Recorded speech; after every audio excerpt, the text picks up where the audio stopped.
Hello, everyone, and welcome to the agenda. It's a little bit different this week, but as promised, we will make sure that we're bringing you the news. We're making sure we're bringing you community activity and how it affects you right here and ensuring that you, and in fact, are on the agenda. And tonight, we have Mrs. Sherice Johnson from Alpha Kappa Alpha Sorority Incorporated, excuse me. Welcome to the show. Good evening. Thank you for having me.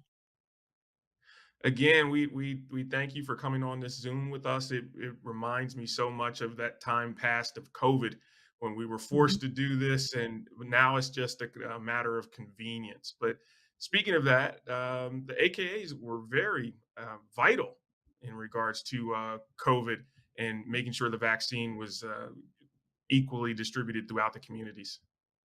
Absolutely.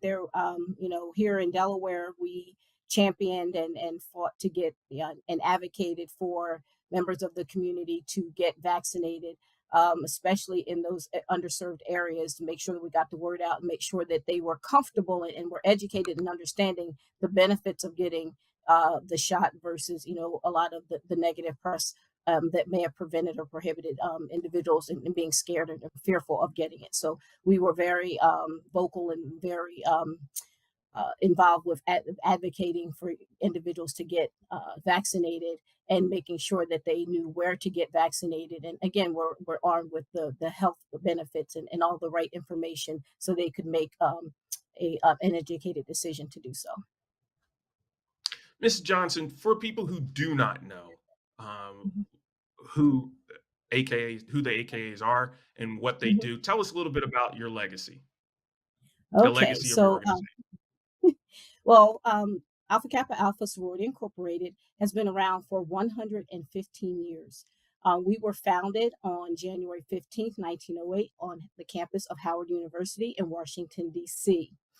We were later incorporated in 1913, and the incorporation was to ensure the perpetuity of our organization, which is a lifelong commitment. So, with that, it allowed us to have not only organizations or chapters, as you will, on undergraduate campuses, but also at the graduate level. So once you graduated and left the campus, you were able to still participate and perform the service that we are known for and are committed to doing. We Our mission is really on the premise of scholarship, sisterhood, and service. Currently, today we have over 355,000 members worldwide, 1,061 chapters across 11 nations. So we are definitely a global international organization, like I said, in 11 nations worldwide. Currently, our international president and CEO is Mrs. Danette Anthony Reed. And the theme of her administration is soaring to greater heights of service and sisterhood. I think it's awesome. Anything directly related to helping people in the community and just doing great things. Not like you said, it's just not in the state of Delaware. It's just not at HBCUs. This is a global organization, and I mean it's Absolutely. fantastic. Tell us about some of the things that your organization is doing in the communities to give back and on so many levels. Okay.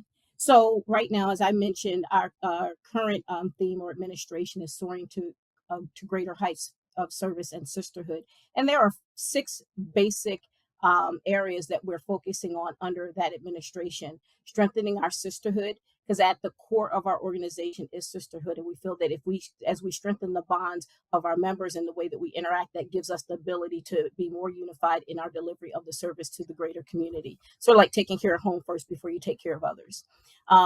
The other more community facing uh, initiatives around empowering our families. So we feel that if our family unit is solid, then all is better in the world. So we have a lot of programs and initiatives around empowering the Black family to make good decisions, have good um, uh, healthy food choices, access to great good education, access to health and medical services, and so forth and so on. We also have a component where we are focusing on building our economic wealth, generational wealth between not only in our communities but in across all communities. Enhancing our environment is also one of our focuses, and Most recently, we've added two more, advocating for social justice, which speaks for itself. And then we also have an initiative where we are focusing on and charging our local chapters to look beyond, look at the numbers, and really figure out how they can make the biggest impact for their local community. A lot of our initiatives are spread nationwide, internationally, and so forth. But we know that in the hubs, in our local communities, there's other needs that need to be met, and it's our charge to figure out what they are, do the research, and really understand what it is our community needs, and then put programs in place to address those. So, Here in so people can Okay. see. Yeah, sorry to cut you off. So people can see what specifically is happening in the Wilmington and Delaware areas. So, and I was, thank you for asking. So, in Delaware, we have five graduate chapters that obviously operate within the three counties: Newcastle, Kent, and Sussex County. Zeta Omega, the chapter for which I'm the president, focuses our service in the city of Wilmington and the surrounding communities in Newcastle County. We have, again, another chapter that services the Newark area, one that services the Middletown, Odessa, Townsend area, one for Kent County, and then one in Sussex County. Zeta Omega primarily, again, we are the oldest chapter. We have been around.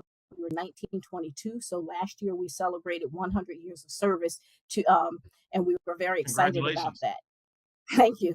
In our history, we have two very long-standing programs that we're very proud of that we leverage to sort of incorporate that overall mission. We have our debutante program in ball, and that is where we work with seniors, female seniors, to really help them get enriched in career planning, making sure they're making healthy choices for and safety and being safe on college campus. So we prepare them on how to sort of move from that high school life into college life and then beyond. So we do career planning.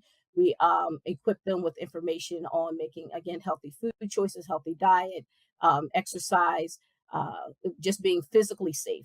So we've actually had folks that come in and teach them some self-defense courses and so forth.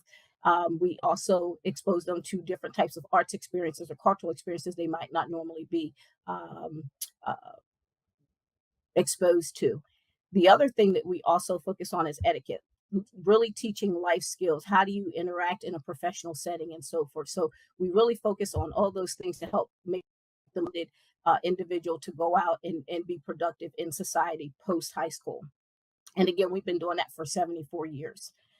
We also had a long run with the relationship with the Nemours um, sickle cell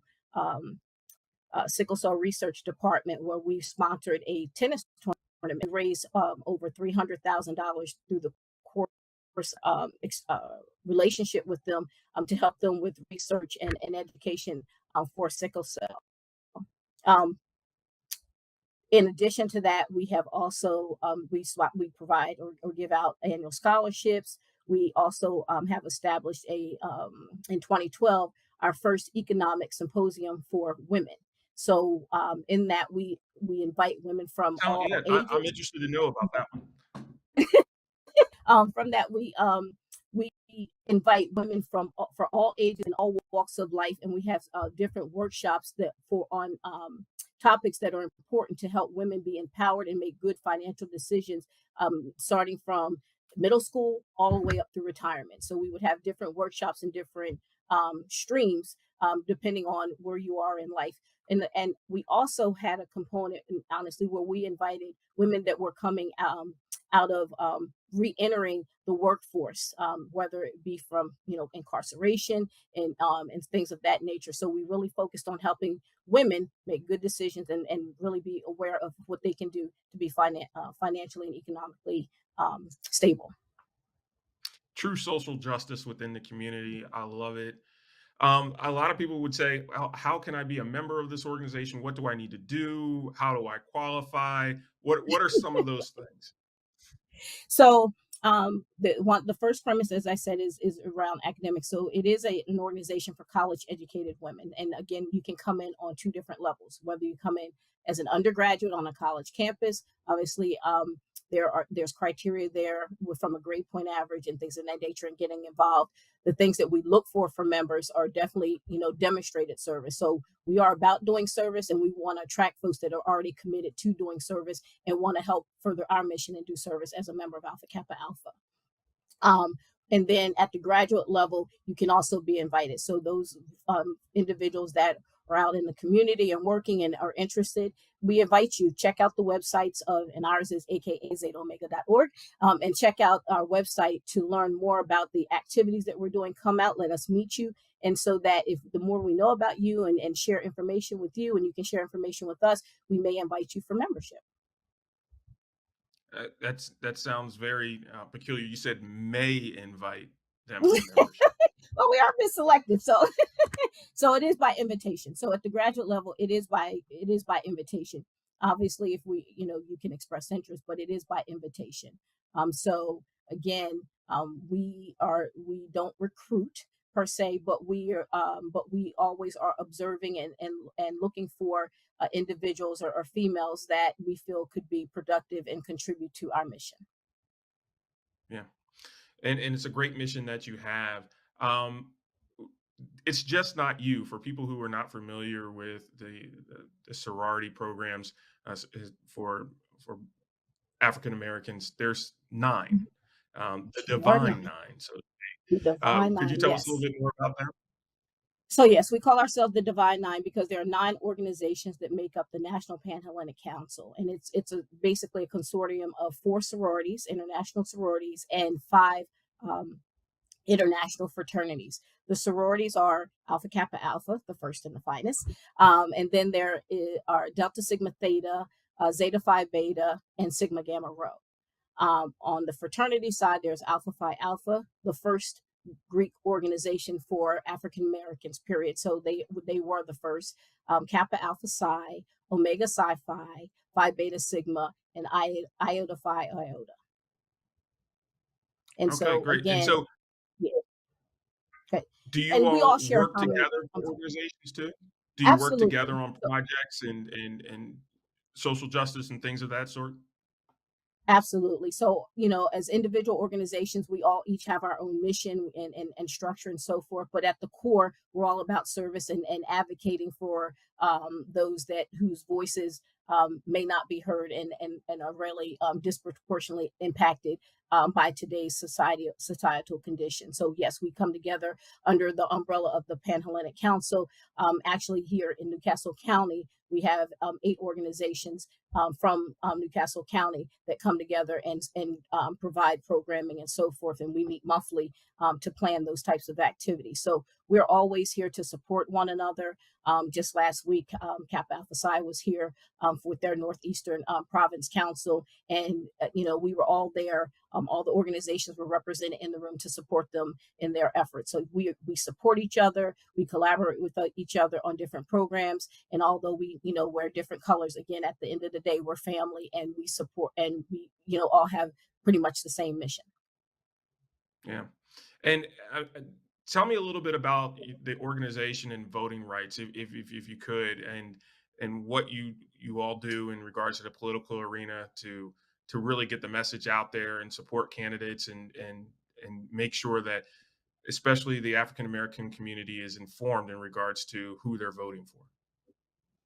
So each year, and it's funny because I will say, one of the annual traditions that Alpha Kappa Alpha has is that we have an AK Day at the Capitol, as do many organizations. But we have an annual sojourn to our state capital. Each state sort of brings all their chapters together and makes us a journey and spends time with legislators on to talk about key issues and things of that nature in a day's time frame.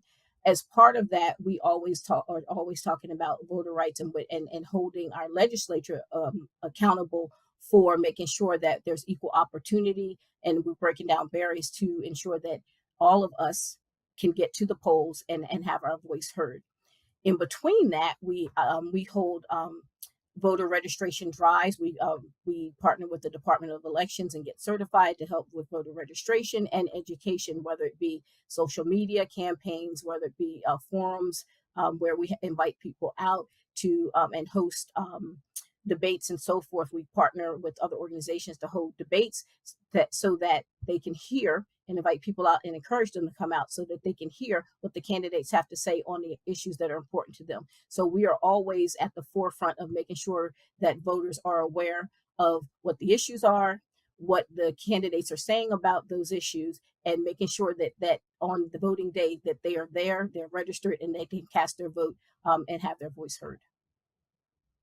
I think it's great. So I mean, I preach this: go out and vote, go out and vote. What would you say to people, especially young people that have yet to vote, and Mhm. we need them to do so? What would be your guidance? I would just say, it's that's a hard one, honestly. But it's really about, they say that young folks they are so eager and to be grown, right? And one of the responsibilities of being grown is making sure that your voice is heard at the polls, helping, making sure that the people that can affect your livelihood, your day to day existence, know what you want, know what you need, and hold them accountable to do so. And the best way you can do that is to cast your vote. And the only way you can do that is to register to do so. So encourage everyone. It's your responsibility. It's not just for you. It's for it's for society at whole. But folks have fought long and hard for you to have that voice. And the only way that conditions can be changed or we can hold folks accountable is if we use our voice to do so. Yeah. And a lot of those lessons that you're describing are through mentorship, right? It's just not, unfortunately, sometimes people don't get that at home, right? Youngsters don't get that at home.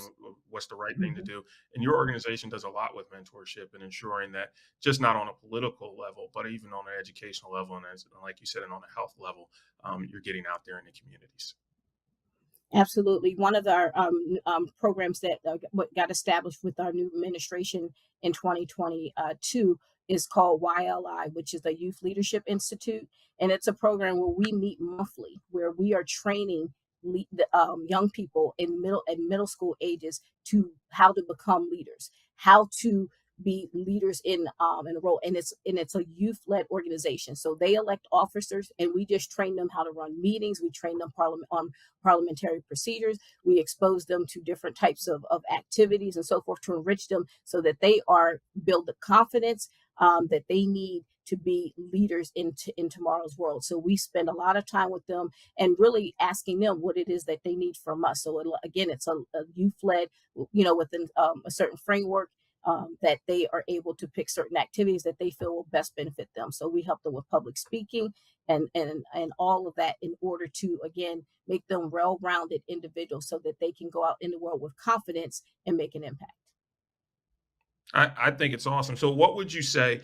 I'm just giving you a for instance here. There is someone that is not necessarily an undergrad member, but a grad would like to join your graduate chapter to your organization. And like you stated, although yours was first in the list, there are other organizations out there. What would you say Mhm. to them to become a member of your organization if invited or If asked? invited. Again, I encourage them to, um, I hate to say it, but sort of first put your money where your mouth is. So again, be committed, be committed, be out there providing service in any way that you can through your local church, through your children's school and so forth. But be committed to service and demonstrate that you are looking to help uplift the community as in any way that you can. And if you're interested, like I said, you come out to the different programs and workshops. And there are many times that we ask for public volunteers to come out and help support us as we plan and execute events. So I would just encourage them to stay in tune with what we're doing. visit the different websites. And again, Zeta Omega is in Wilmington, but again, there are chapters throughout Delaware in each county, so that, based on where you're living, you can select the chapter that the location that is best for you, and stay in tune with what that local chapter is doing and get involved as best you can from a public perspective. There's many opportunities to get to know us, and let us get to know you, so that when the time comes, and again, we don't always, different chapters plan to invite or have what we call membership experiences at different times. So there's no, on the college campuses, a lot of times it's spring or winter, the 2 or 3 week time frame is very cyclical. But at the graduate level, it's very different. So you never know how, what, where, and when. So again, so the best thing is to put yourself in the best position, is to get engaged. Let us get to know you, so that when the opportunity presents itself, you'll be at the top of that list to get invited. Yeah, I think it's great. Now, what are some of the big things that you have right now on your agenda for your organization that you would like to let people know, some upcoming events, or some things that are soon to happen? So there's a couple of things. So as I mentioned, we have our debutante ball. Well, that is coming up. We actually will be having our 74th on April 21st. So again, we're excited about that, because it's our first time back in person since COVID that we're doing our full blown program. Last year we did do it in person, but it was with limited numbers because of safety reasons. Obviously, with COVID, we just kept the numbers very small. And but this year is the first year we're bringing it back in full force, and hope to host up to 300 people at the DuPont Country Club on April 21st. So again, that's the moment, that's the culminating event for our debutante program, and we're always excited to do that. We also have an estate planning event that is coming up on April 28th.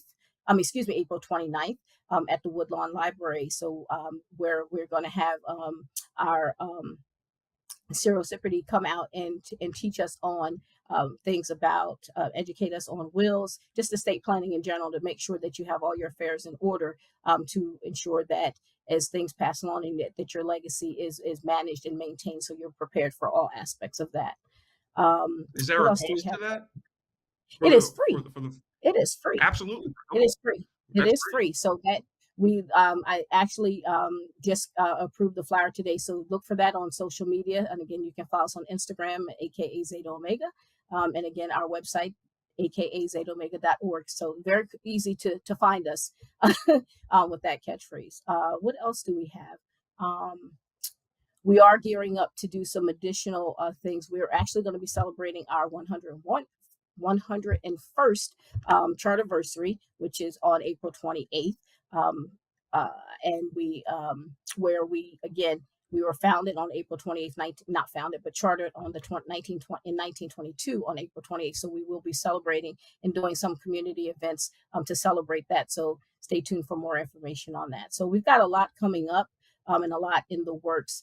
We are hoping to do some more programming around mental health in April as well, and in May we will be doing some activities around um, preparing kids for school testing. So we're really looking forward to making sure that kids have sort of like stress relief packs, and so packs that will help them deal with that pressure. State testing.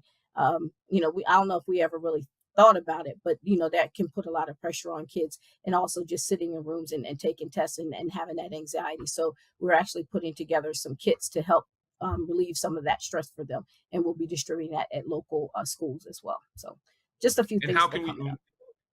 And those upcoming things can be seen on your website. Absolutely. Yes, we do. Absolutely. We do promote all of our activities on our website, and things that are open to the public, or where we invite the public to participate. We will have a sign up and so forth. So anyone that's interested will have that opportunity by visiting our website. I'm sorry to be redundant. Let's tell that website again so we can have it placed onto the screen. Sure. It's aka zetaomega.org. Great. So we'd like to thank you for being on the agenda, because we're always dealing with political issues, and people think, oh, well, why is this a political issue? But social service, getting out there, ensuring that people are out there voting, and are taking part of the political process. It's extremely important. And as you stated before, your organization, this isn't something new. This is something that you've done for a very, very long time. And correct me if I'm wrong. We are fortunate and blessed to have the first African American vice president of the United States of America. Is she a part of an organization? She absolutely is. She was made a member on Howard's campus as an undergraduate. So yes, she was. And we also have a new honorary member. Congresswoman Lisa Blunt Rochester became a member of our organization in January of this year. So we are proud to have two firsts. Congresswoman Blunt Rochester is the first Black female representing Delaware in Congress, and of course, we have our first Black female Black president, vice president. So we're very proud to have those members in our organization. Well, thank you very much, Mrs. Johnson, for coming on the agenda this evening. Thank you for Zooming with us. And please be a friend to the agenda. If there's anything you'd like to publicize or let people know, let this be a platform for your organization. Absolutely. Thank you so much for having me. No problem. As always, we'd like to thank you for joining into the agenda. And we look forward to seeing you next time right here on the agenda.